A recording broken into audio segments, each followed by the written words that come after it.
Hold on tight for the next hour. You're entering into a place, a zone called the alternative to the alternative media. It's a place, a special place where even truth seekers fear to tread. All right, people, let's move like we've got a purpose. Affirmative. Okay, boys and girls, ladies and gentlemen, people of all races, colors, and creeds, people who wear masks, people who don't wear masks, people who tell you to wear a mask, and people who don't really care, people who are smart enough to realize this is a hoax, and for those of you who think this is real and can't go out because you're going to catch a cough and a cold, you can listen to. Yes, you can, because you know what? I learned today you're going to catch it through the airwaves, so don't even listen to the radio. You better get off right now before you catch the COVID virus. Greg Anthony here on the greatest show on earth. We're the greatest show on earth. People always question that. Every time I say that, they go, how can he be so boisterous? What kind of person is that?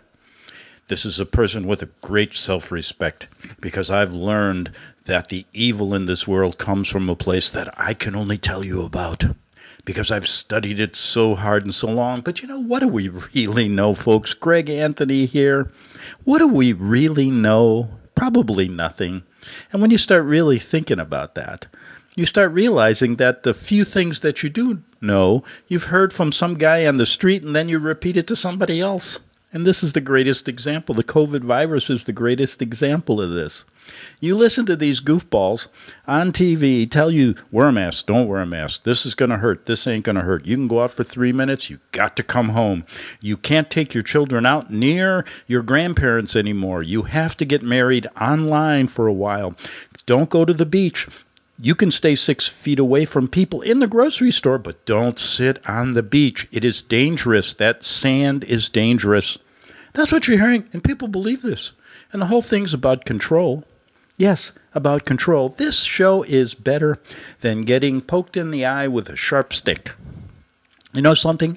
I yesterday poked my eye with a sharp stick, and it is bleeding like, boy, it bled all over the place, but at least I did not have to worry about getting the COVID virus. Yes, I've got a solution. If you're worried about dying and getting the COVID virus, go out and get hit by a truck. Yeah, you can do that. Walk across the street in traffic in New York. Oh, wait, there's no traffic. You're going to have to kill yourself a different way. How about off a building? You can go up to one of Trump's towers. Go up to his tower and go, this is for you, Donald, and just jump. Then you don't have to worry about the COVID virus. But, you know, that brings up an interesting subject. The other day, I'm trying to enjoy myself. Yes. And every channel known to man has this. I went from Rai TV in Italy, then I went to Germany, then I went to Austria, then I went to New Zealand, then I traveled back to China, and every one of these stations, Spain, they have the same thing. Everybody's sitting there singing, going, let us out, let us out. But you know what? Why don't you just go outside? I'm going to give you an order, a proclamation. Yes, from the hinterlands, not from the royal court, because now, folks, this show is better than any show because it's going to teach you how to bow in a style that's becoming of you and your fellow peasants. When you greet the king, when you greet his royal subjects, his lords of the manor in each state, when you greet a common peasant like me on the street, what you're to do. And we're going to also teach you how to beg for food and do it in a dignified manner.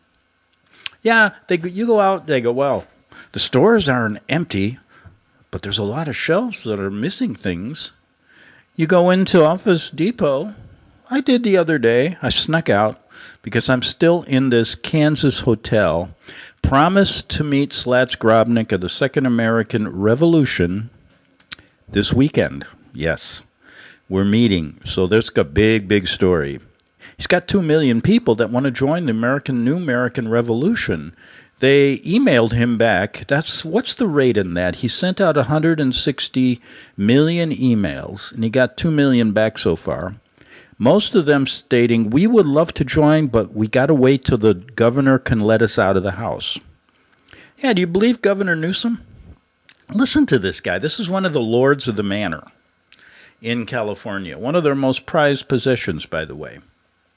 He spent almost $1 billion, gave it to China. You know what? To produce masks. 990,000. That's after they told us they weren't important.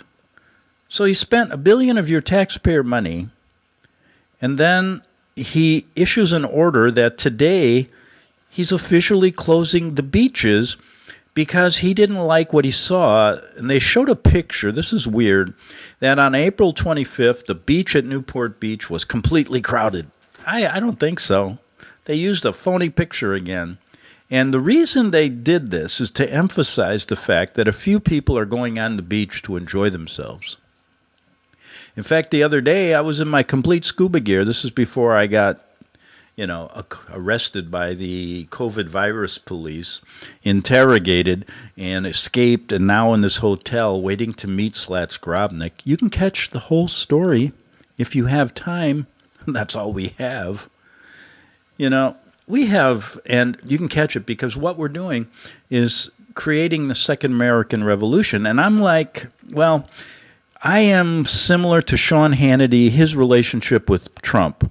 I'm similar. I'm like the Sean Hannity of Slats Grobnik. Yes. I believe in him so much. I talk about him so much. He gives me more interviews than anybody. I also work out at the gym and study judo. So, Sean, if you want to go at it any time, it's kind of like Trump and Biden are fighting behind the woodshed. By the way, big hint. This election means nothing. Finally, people understand me. This election coming up, nobody even cares. Just to appoint the king. It's going to be Biden or somebody. He's so stupid. They want somebody in there that is kind of like, if you ever follow history, which I do, I love to compare what they tell us and then find out really what happened. But anyway, King Alfred was way back in the year, 800 or 900, when the Vikings and the Danes were trying to take over, pagans trying to take over Christians in England, and Alfred was the brother of the king who died, and his son was a blubbering idiot, right? But he was not really crazy. He was just drunk all the time and liked women.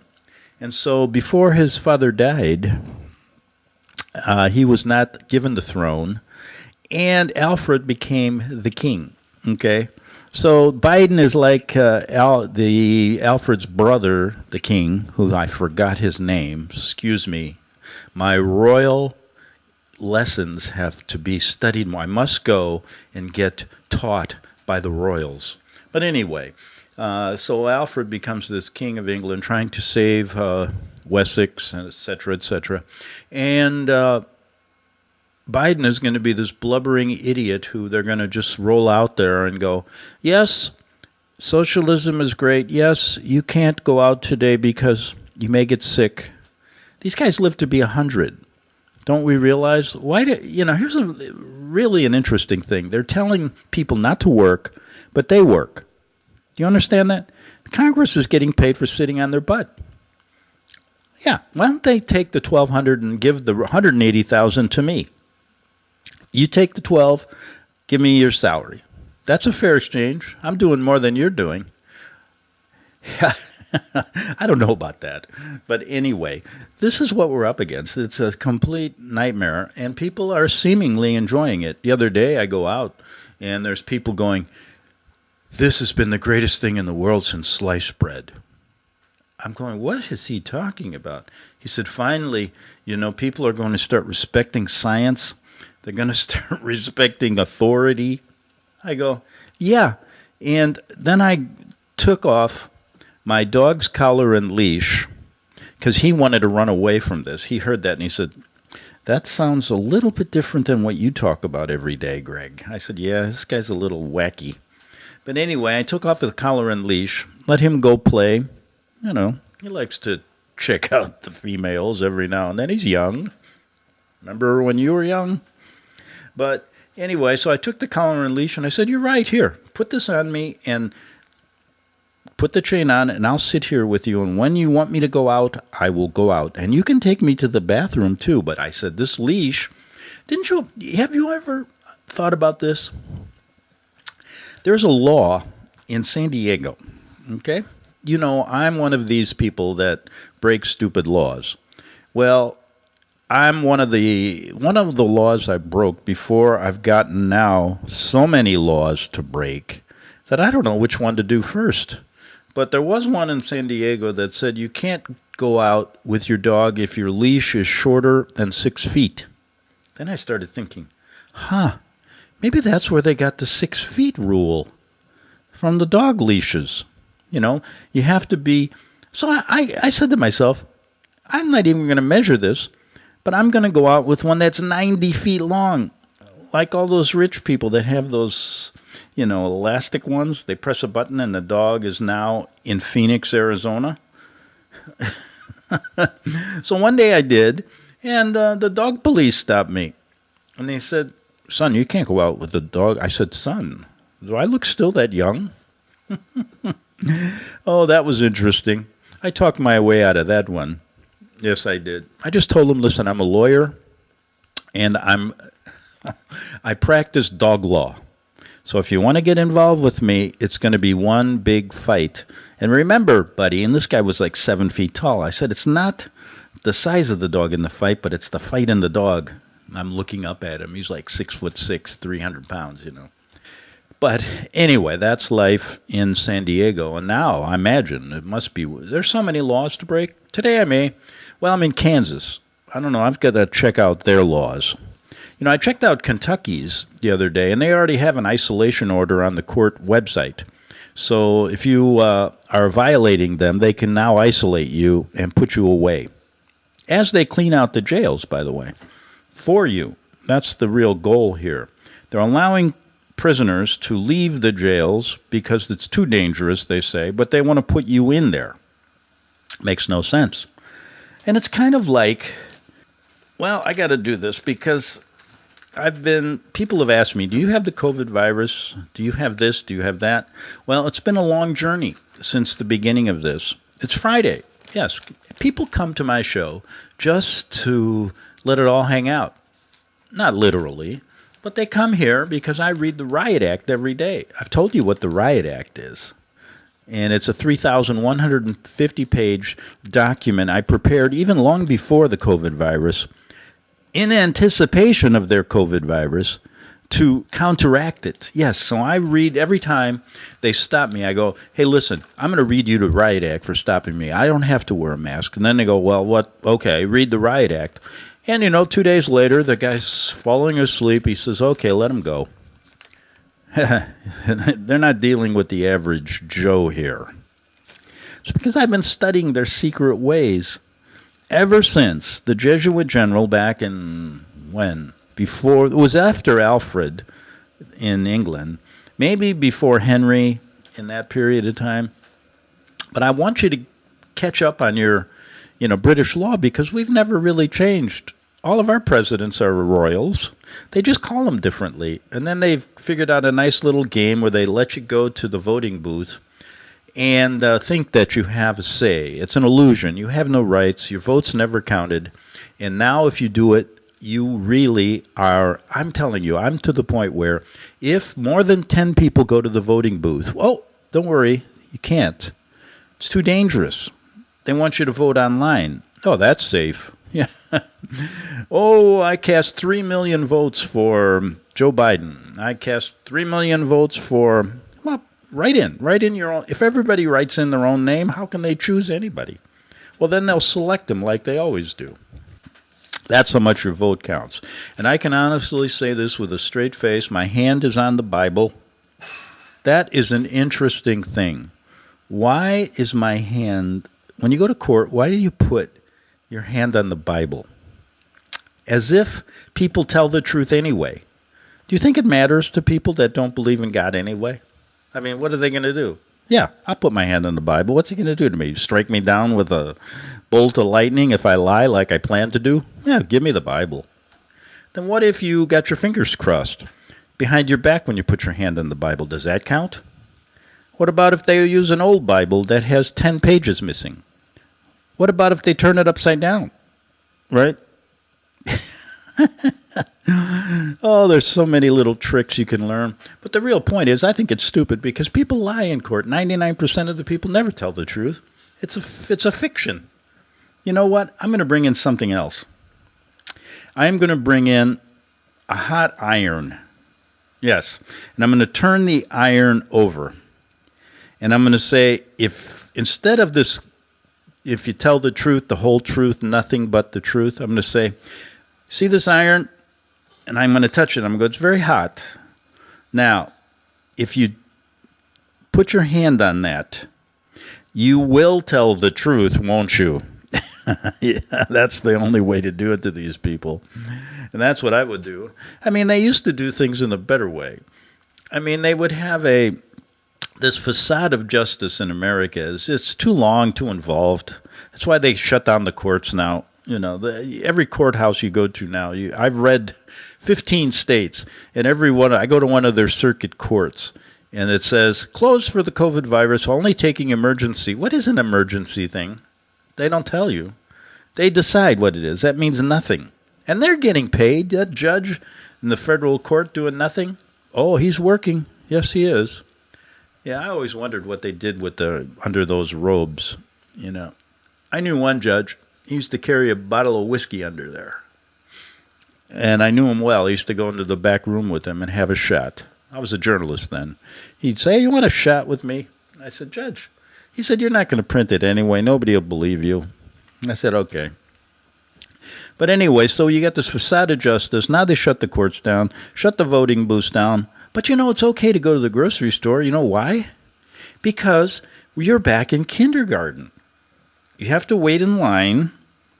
They won't let more than one of your family members in. Well, I'm giving instructions on how to get around these things. First of all, you got to wear a Mickey Mouse mask or a Pluto mask, a Dopey, you know, a Roadrunner, anything that it makes them laugh. Then when they stretch out their hands to give you some, they're you know, it's like your own servant. They're protecting you. You get your sanitizer. Then they tell you this. You can't get in without a mask. I said, I have a mask. They said, that's not the proper mask. I said, what is the proper mask? By the time you get to the grocery, I mean, this is like children's stuff. Then they have they paste things. Remember in kindergarten, you used to have these little markers where you stand, where you sleep? You go to these stores now, and 6 feet apart. I measured one the other day and went in and told the people this is 5 feet 3 inches apart. You shall be fined. That was in Kansas. You know, if you've ever watched these old period movies, you're asking, how do I get around in Kansas, right, with these violation orders? And the real reason, they had these dissidents in England. They used to wear these monk hoods, you know, and they'd run around town, and it's the guy who's going to kill the king, but he's got a hood on. So that's what I did. I bought one. I went to the local Catholic church the other day here in Kansas and asked them where there was a cloistered monk house. They said, what's a monk house? I said, it's kind of like a monkey house, but they're in there not talking. You know, these are monkeys that do not talk. Okay. So I went there and I got one of those brown cloistered robes, and I asked, can I have one of those white belts? I really love that. You know, I always remember that. Those white belts that I think Dominicans wore brown. I'm trying to think. They wanted to be different because they all wore black. I'm going, why don't they all wear white? If they really love God, I'd wear white. I mean, nice bright colors, rainbow colors. They chose black because I thought, you know, they worship Satan, really. Not maybe the little guys, the little priests, they don't know. But at the top levels, yes, they're Satanists. And that's why this is really going on. So anyway, 2 announcements. Got 5 minutes in this first half hour. We've talked about some really important stuff here. Right.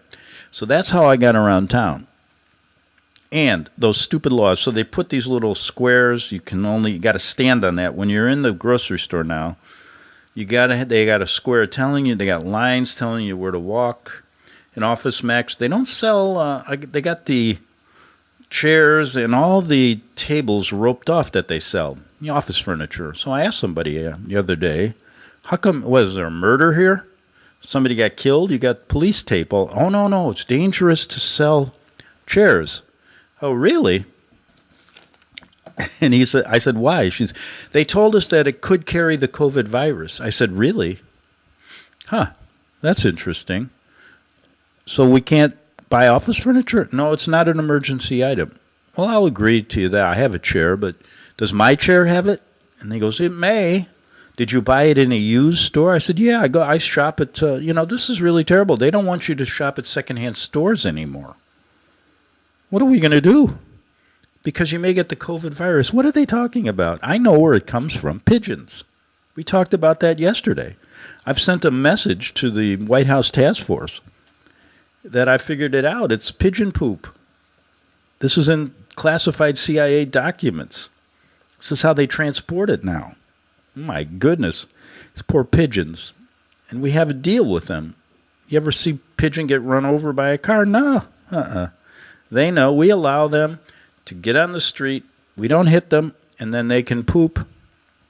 As long as they don't poop on our cars, they can poop on our statutes. Statutes. Is it a statute or a statue? Remember the old Seinfeld thing? He said it's a statue. It's a statute. But anyway, so let me tell you the big things coming up in the second half hour. One thing not allowed on this show, I might add, and if you're thinking of it, because my name is Greg Anthony, but the real last name is Polish, I will not pronounce it for you, because I'm not going to get a laugh cheaply. But no Polish jokes allowed on this show. If you say one, if you're even thinking of one over there, you're going to be arrested. The thought police will be there. Yes. That's how crazy the world is. It's going to be that way. But anyway, I've got some big things. I'm going to tell you how I recovered from the COVID virus. I thought I had it. I maybe did, but I didn't. And that's the real question. We all have it. They want us to all have it. Then I said, well, if we all have it, and we don't know we have it, but you don't have any symptoms, then why can't we go out? It's not, even if you go out, you may, get it, they say. I said, well, what if I stay home? I may get it. What's the difference? They did some studies, really. This is interesting. The countries that perform the strictest stay-at-home orders, which includes America, by the way. And by the way, you guys, you should feel special, because this virus was manufactured, transported by the pigeons just for you. Just for the American people, yeah, because they got to get rid of us to ever get the world government. Because they fear us the most. Why? I don't know. Americans are sitting home watching, reruns of the Beverly Hillbillies, and they won't come and fight. What are they worried about? That's crazy. But yeah. So here we are doing this nothingness, and in the second half hour, I'm going to tell you the whole period of thinking you have it, you don't have it, and then knowing you do, but maybe you don't. And then how I got involved in buying a suntanning machine. Spent a lot of money for no reason. Because then they said, well, it's good for the sun. If you stay in the sun, you got less chance of catching it. But then again, not too much sun. But then again, you can't stay in the sun because you have to stay at home. It's very confusing. And also, I have a message from the supreme leader of the Second American Revolution. He sent a petition to Trump already, warning him of what's happening. And he's also given us a speech, his first speech. I've got the text that he's going to produce live, yes, once he can be in a safe house, because they are now really monitoring the replica Coliseum in the Kansas cornfield. So I'm going to read to you his message to you, the American people, kind of his state of the revolution. Back in 3 minutes on the Investigatore Giornale. The book of Revelation says, the spirit of prophecy is the testimony of Jesus Christ. This is at the very heart of FirstAmendmentRadio.com. In that spirit, we have created the Prophecy Reality News app. for all of your mobile devices. Streaming First Amendment Radio 24 hours a day, 7 days a week. Available for your Apple, Android device, and smartphone, absolutely free. Get the Prophecy Reality News app installed today so you can listen to First Amendment Radio wherever you are. The Prophecy Reality News app. Get it now.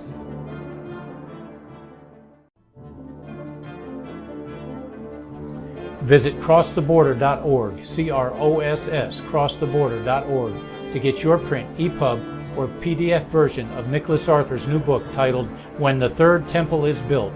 That's crosstheborder.org. When it comes to prophecy today, much of the evangelical Christian world has their eyes on Israel, waiting and watching to see when the third temple will begin to be built. The plans are drawn, the Jewish people are eager. Most evangelical Christians today believe that the rapture will happen before the third temple is built. Hi, I'm Michael Eugene. I was taught that Daniel's 70th week was in the future. Is that really what the Bible teaches? Have we searched the scriptures and found this to be true? Why is it so important for a re-established Israel to build a third temple in Jerusalem?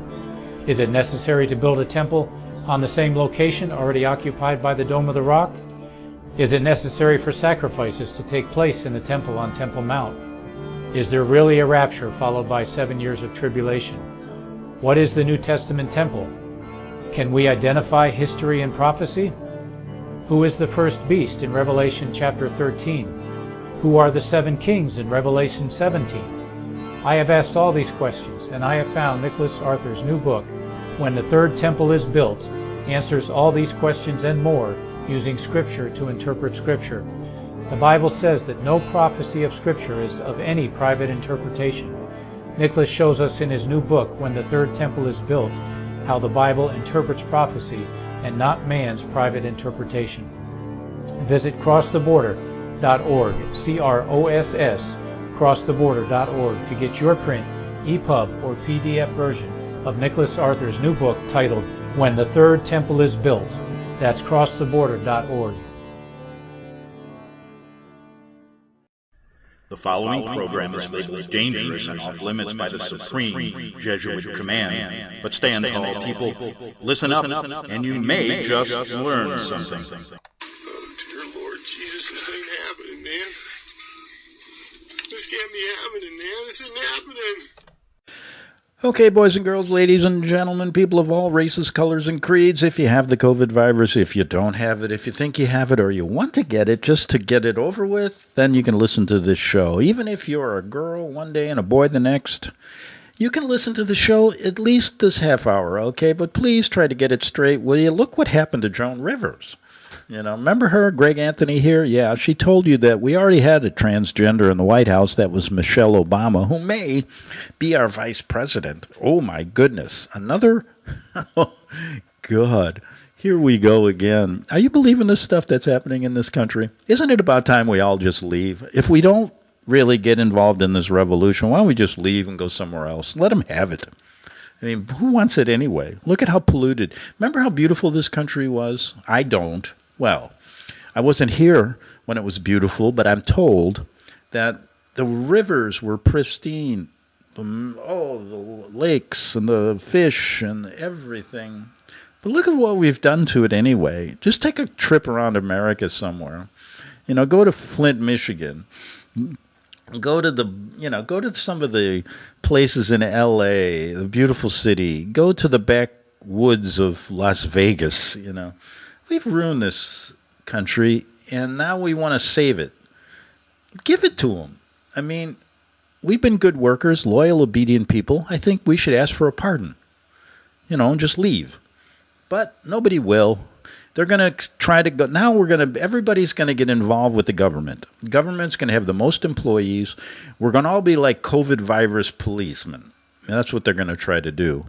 I'm looking on, the internet here while I'm spending my time waiting to see Slats Grobnik at the replica Coliseum. And you know about that story. He's building it, he built it, and they will come to basically have the elites fight it out. As gladiators and us paying a fair price, $10, you're sitting in a 100,000 seat Coliseum.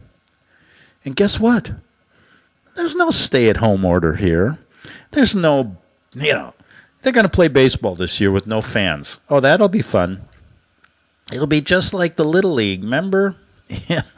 They're going to get paid. I don't think they should get paid if they can't be watched. It's going to affect their play. I don't know about you, but, fans are important in a game, Then they got all these crazy rules. I got to do a show on what they're really going to do in this world with sports, That's why we're creating the Roman Colosseum for them. We got to have some entertainment. So we're going to make Clinton and all these people fight as gladiators. Get them in shape. Can you imagine some of these bodies in gladiator garb? It's going to be gross. But anyway, I got to get to the important things. I have a message, long message. It's written out. His State of the Revolution speech. Slats Grobnik is going to give it. I have to read it.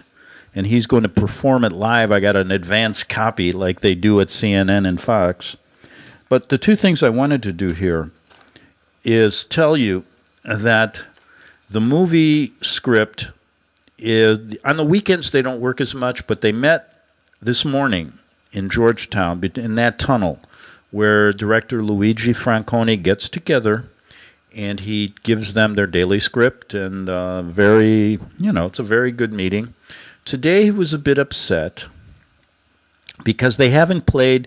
They want to bring the Pope into this more, because he's going to be the Antichrist. But they're going to call him Christ. And it's really confusing. And they're trying to work out the details, how to make it look magical. Basically, he's got to perform a miracle or something. They're working on that. People don't believe the Mother Mary things in trees anymore. Fatima's grown old. Medjugorje, they're looking for new ways to make money. So they're thinking they can't use old miracles, but they got to use something. They're working on that. That's a big deal. So really, they just gave them the orders today are very simple. The states are really told to crack down more, make it more annoying to people so that we can drive them all crazy and let them believe. And pretty soon they said, this is a great quote from the director. If you keep doing this right, the same thing, even though they don't believe you, they will soon believe you, because the bigger the lie, the more will believe it. And the more you drum it down their throat, they'll be forced into believing it. And got to cut the food lines. They got to stop eating so much. They're complacent. Maybe we should shut the internet off, said Trump. And they said, well, what are you going to do? You tweet. He said, nobody's listening to me anymore. They're more worried about dying. But anyway, and then he said, well, then we've got our show, don't we, Don? That's what we're doing here. But anyway, two things I have to do. I have to read that, and I got 20 minutes, so I better hurry. And people ask me, well, you're always talking about, words you don't like, down the tubes, go stick it, and read the Riot Act, as well as all of these really crazy things that you're making light of in such a sarcastic way that we've enjoyed it. We didn't come to your show for that, because we know at least here you're making some sense. And I said, I'm making no sense, I think, because the words are just flying out of my mouth, and it's because it's boiled down to this. I'm going to give you the ending. I have the COVID virus hoof and mouth disease, which means I say anything contrary to this as being true.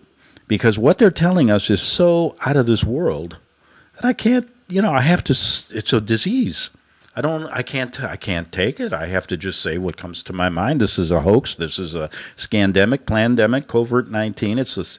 It's everything in the world you don't want to happen, be it happen to you. It's like a nightmare. The world is ending. I want a new one, But I went through a process just like you. One day I woke up, fine, everything was normal. Then they said, you can't go out. You can't do anything. You got this. And so I, want to report that I've maybe recovered from the COVID virus, but I have the COVID virus hoof and mouth disease. But first, I didn't know I had the COVID virus. Then I knew I had it, but did not have any symptoms. I was told I had it, but I didn't have symptoms. And then I had symptoms, and I knew because I sneezed twice. And I thought I had it. So I sneezed. I have it. And then I said, well, no, they told me I have to cough too. I didn't cough, so I didn't have it. But then they said the other day, something went down my throat. You know how you drink something? And I coughed, so I said, okay, I have it. But I didn't have a fever, so I took my temperature. And guess what? It was hot. It was so hot. It was 3 points over 98.9. I had it. So here I am thinking I have it. But then again, I woke up the next day and I don't have any symptoms. But then they told me, yes, you can still have it without symptoms. So not knowing what I had or didn't have, knowing that I can't stay in or stay out, I decided to sit in the doorway half in and half out. Yes, like a flag at half-mast.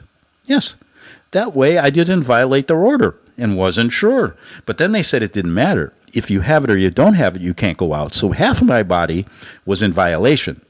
That saved me half the fee, I would think. But then I was told to wear a mask. And then I was told not to wear one. So then I decided to wear one halfway. I'm doing things, it's half-mast.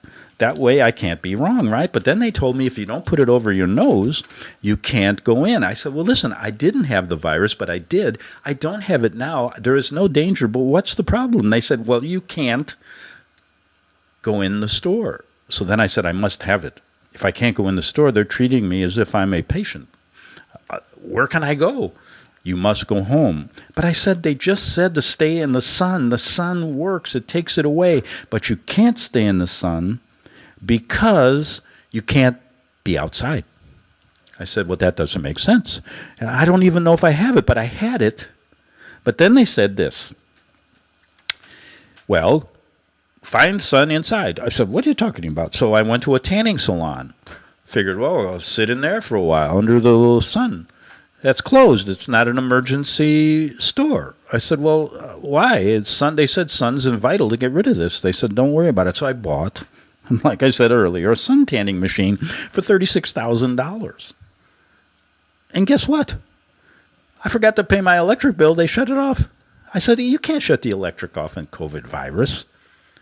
And then they then I found out they're shutting people's water off. I said, my God, now I've got a sun tanning machine. I don't know whether I have it. They said sun is good, sun is bad. And then I said, well, you know what? I'm going to sell this thing on the black market, and nobody's going to buy it because it may have the COVID virus. Then I said, I'm just going to the beach. I'm walking all the way. So once I get out of California, I'm walking all the way, or get out of Kansas. Who wants to leave? I'm going to visit Dorothy and the Wizard of Oz. Maybe I can find that yellow brick road. God help us, right? God save the king. God save everybody. God save Slats Grobnik. But anyway, don't sneeze because you cannot say God bless you anymore. No, you're going to have to say something like, what can you say? Pizza pies. Anything. You're so beautiful. Anything. You don't have the COVID virus. Please don't sneeze. Sneeze. Run. Nobody will be talking to each other. I have to get to the speech by Slats Grobnik. Okay, now this is his first State of the Revolution speech. He is the lead commander of the 1st Infantry Division of the New American Revolution. You're invited to join. I will have what do they call it? What do they call it when you join the Army? You have to sign something. I'll have a petition. Well, you can sign it. Get on. He's already sent a letter to Trump. But here is just from Slats Grobnik, his speech. Yes. Hello, my name is Slats Grobnik. I am the leader of the Second American Revolution. This is no time for ceremony. The question before us is one of an awful moment in our country's history. For my own part, I consider it as nothing less than a question of freedom or slavery. These stay-at-home orders must end. And in proportion to the magnitude of the subject ought to be the freedom of this debate, which has been kept off of our mainstream media. It is only in this way that we can hope to arrive at the truth and fulfill the great responsibility which we hold to God and our country. Should I keep my opinions back at such a time through fear of giving offense, I should consider myself as guilty of treason towards my country and of an act of disloyalty towards the majesty of heaven, which I revere above all earthly kings. Mr. President, I consider you an earthly king, and it's natural as to a man like you to indulge in these illusions of hope that this virus will end, especially when you've created it. You know it won't end, and you must be deposed. We are apt to shut our eyes against a painful truth, my fellow Americans, and listen to the song of that siren you hear every day from the White House Task Force, till she transforms us into beasts. Is this the part of wise men engaged in a great and arduous struggle for liberty? Are we disposed to be of the number of those who, having eyes, see not, having ears, hear not, the things which so nearly concern their temporal salvation? For my part, whatever anguish of spirit it may cost, I am willing to know the whole truth, to know the worst, and provide for it. I have but one lamp by which my feet are guided, and that is the lamp of experience. I, Grobnik, have been fighting this revolution against the Vatican Jesuit-led New World Order since the 1980s, and I know of no way of judging of the future but by the past. And judging by the past, I wish to know what there has been in the conduct of this American government, this connection between the spiritual Vatican and our government and the governments of the world that have imposed this slavery upon mankind. For these last 30 years, it's been a slow downhill struggle, but we must fight for freedom to justify. What justifies these hopes with which these gentlemen have been pleased to solace themselves in the luxury of their estates, their manors, their White House? Is it that insidious smile with which our petition has been lately received? I'm going to break in here. Slats sent a petition, and it was laughed at one of those meetings in the tunnel at Georgetown. "Trust it not, sir," he said. "It will prove a snare to your feet. Suffer not yourselves to be betrayed with a kiss. Ask yourselves how this gracious reception of our petition comports with these warlike preparations which cover our waters and darken our land, darken the whole land now of the world. Are fleets, armies necessary? Are surveillance, drones, and all of your other shenanigans necessary for this reconciliation, you tell us? For this recovery, you tell us? Is it necessary to arrest mothers going to the park? Is it necessary to keep our people off the streets? Is it necessary to keep us from doing our daily work? Or is it something by which you will turn us into slaves? No, sir. I will not listen to you anymore, and will perform my duty as Grobnik of the American Revolution to fight to the death.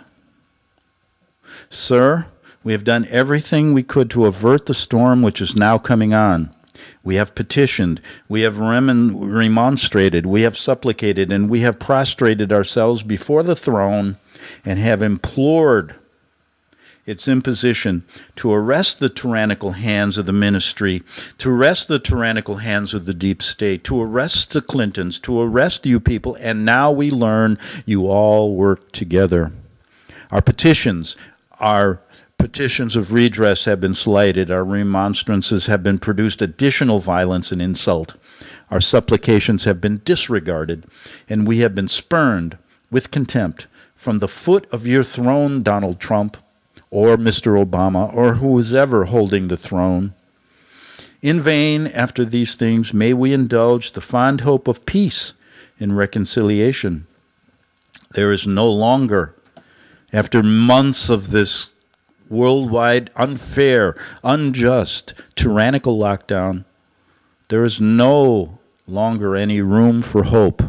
If we wish to be free, if we mean to preserve inviolate those inestimable privileges for which we have been so long contending, if we mean not basely to abandon the noble struggle in which we have been so long engaged, and which we have pledged ourselves never to abandon until the glorious object of our contest shall be obtained, we must fight. I repeat it, sir. We must fight for our freedoms against the tyrannical rule of Washington, of all the governments in the world, of the Vatican, of London, of Washington, D.C. An appeal to arms and to the God of hosts is all that is left us. They tell us, sir, you tell us, sir, that we are weak, unable to cope with such formidable of an adversary, but we shall be stronger. Will it be the next week or the next year? Will it be when we are totally disarmed and when a guard of your court of the United States or any one of your one world order, I'm trying to see, he put a little, he crossed something out, I got the original draft.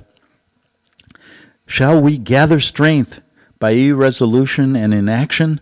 Shall we acquire the means of effectual resistance by lying supinely on our backs and hugging the delusive phantom of hope until our enemies shall have bound us hand and foot? No, sir, we are not weak. If we make proper use of the means which the God of nature hath placed in our power, 3 millions of people armed in the holy cause of liberty, and in such a contrary as that which we possess, we are invincible by any force which our enemy can send us. Drones, Pillsbury Doughboys coming down to give you needles, Bill Gates, the rest of you are powerless against God and our country if we fight. Besides, sir, we shall not fight our battles alone. There is a just God who presides over the destinies of nations, and who will rise up, friends, to fight our battles for us. The battle, sir, is not to the strong alone. Yes, not to the strong alone. It is to the vigilant, the active, the brave. Besides, sir, we have no election. If we were base enough to desire it, it is now too late to retire from our contest. There is no retreat but in submission to our slavery now imposed upon us after these months of sitting here listening to your nonsense. Our chains are forged. Their clanking may be heard on the plains of Boston. The war is inevitable, and let it come. I repeat it, sir, let it come. It is in vain, sir, to extenuate the matter. Gentlemen may cry peace. I've heard it, peace be cried from the hinterlands, but there is no peace under terms such as you've given us. The war has actually begun already. The next gale that sweeps from the north will bring to our ears the clash of resounding arms. Our brethren are already in the field. My replica Colosseum has already been built. Why stand we here idle, I say to my fellow Americans? What is it that gentlemen wish? What would they have? Is life so dear or peace so sweet as to be purchased at the price of chains and slavery? Forbid it, Almighty God, forbid it. I know not what course others may take, but as for me, give me baseball or give me death. That was Sletsgrobnik's first State of the Revolution speech. I've got a private copy of it. What a speech. What a speech he gave. My goodness, I hope that you listen to it next Monday. He's promised to give it verbally himself with some edits. This is a dry run to see how it goes, and maybe it'll get out. But he's already sent this petition to the White House, so they're on guard, and they're laughing. But little do they know that Sletsgrobnik has read the Sun Tzu Art of War, which is used to a T by our Jesuit friends. And some say, did you realize this? That some say they even wrote it. Yeah, that's an interesting little journey down history, knowing. I tried to, one of the interesting things is that we gave our country over to China. We know it's been happening for a long time. We propped up China, Clintons, we've given them billions, given them our technology. For what? Because we aspire to be like them. Yeah. Just ask yourself one question. This show is better than listening to two Jesuits argue about who's the Antichrist, and one will tell you it's already came, the other will say, it's Bill Gates or something. They always want to pin it on Hitler or somebody, new dictator. That's what they argue, but really the Antichrist is the Vatican institution. The Protestants knew it. But we have no protest in this country because they've infiltrated all those churches. So you have to ask yourself, what is coming? Well, all you got to do is go to the House of Representatives now. The House of the Degenerates, I call it. And you'll see on the podium, behind the speaker, there are two huge fascist symbols, one on the left, one on the right. These are the fascist symbols of Rome. These mean dictatorship. These mean control. These means to spread the world dominion through Pontifex Maximus. They are there. Yes, and on one of the Senate or House ceilings, they got a big, huge mural of one of the biggest Pope inquisitors in the history of the world. The Inquisition is on, folks. You are being first basically weakened. They want to weaken you mentally, physically, before they destroy you. Follow Slats Grobnik at GregAnthony'sJournal.wordpress.com. We're all out of time. See you. Have a good weekend. Back for more on Monday on the Investigatore Giornale. The book of Revelation says, the spirit of prophecy is the testimony of Jesus Christ. This is at the very heart of FirstAmendmentRadio.com. In that spirit, we have created the Prophecy Reality News app for all of your mobile devices, streaming First Amendment Radio 24 hours a day, 7 days a week. Available for your Apple, Android device, and smartphone, absolutely free. Get the Prophecy Reality News app installed today so you can listen to First Amendment Radio wherever you are. The Prophecy.